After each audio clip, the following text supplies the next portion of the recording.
கஷ்டங்களை தீர்க்கும் குலதெய்வ வழிபாடு. அனைவருக்குமே குலதெய்வத்தின் மகிமை என்பது நன்றாகவே தெரியும். குலதெய்வம் எதுவென்று தெரியாதவர்கள் கூட மானசீகமாக குலதெய்வத்தை நினைத்து வழிபாடு செய்யும் வழக்கத்தை வைத்திருப்பார்கள். அப்படி நம் குலதெய்வ வழிபாடு செய்தால்தான் நம்முடைய வாழ்க்கையில் அனைத்து விதமான நன்மைகளும் நடக்கும். ஒருவருக்கு தொடர்ச்சியாக கடன் பிரச்சனை இருந்துகிட்டே இருக்கிறது. அடிக்கடி உடல்நிலை சரியில்லாமல் போய்கொண்டே இருக்கிறது. குடும்பத்தில் எந்தவித மகிழ்ச்சியும் ஏற்படவில்லை. சுப காரியங்களில் தடை உண்டாகி கொண்டே இருக்கிறது.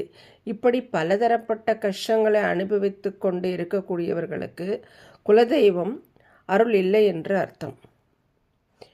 அப்படிப்பட்டவர்கள் குலதெய்வத்தை நினைத்து ஒரே ஒரு தீபத்தை ஏற்றி வைத்து வழிபாடு செய்ய அந்த தீபத்தின் மூலம் குலதெய்வத்தின் ஆசியை பெற முடியும்.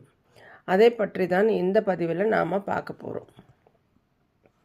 எந்த ஒரு தெய்வத்தோட அருளை பெறுவதாக இருந்தாலும் முதலில் குலதெய்வத்தின் அருளை நாம் பெற வேண்டும். அப்பொழுதுதான் மற்ற தெய்வங்களின் அருளை நம்மால் பெற முடியும்.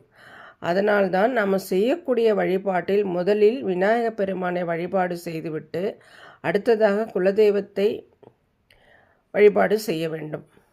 அப்படி செய்தால்தான் அந்த வழிபாட்டிற்குரிய முழுமையான பலனை நம்மால் பெற முடியும். மேலும் ஒருவருடைய ஜாதகத்தில் இருக்கக்கூடிய கட்டங்களின் அடிப்படையில் கூட குலதெய்வ அருள் கிடைக்காமல் போவதற்கு வாய்ப்புகள் உண்டு. அவற்றை சரி செய்தாலும் குலதெய்வத்தின் அருள் கிடைக்கும். ஒவ்வொன்றிற்கும் ஒவ்வொரு விதமான பரிகாரங்கள் இருந்தாலும் குலதெய்வத்தை வசியம் செய்வதற்காக அனைவருக்கும் பொதுவான ஒரு சில பரிகாரங்கள் இருக்கும். அவற்றில் ஒரு பரிகாரத்தை தான் இப்பொழுது பார்க்க போகிறோம். தினமும் தெய்வத்தின் அருள் கிடைப்பது என்பது சிறப்பு அல்லவா? அதனால் இந்த வழிபாட்டை அனுதினமும் செய்ய வேண்டும்.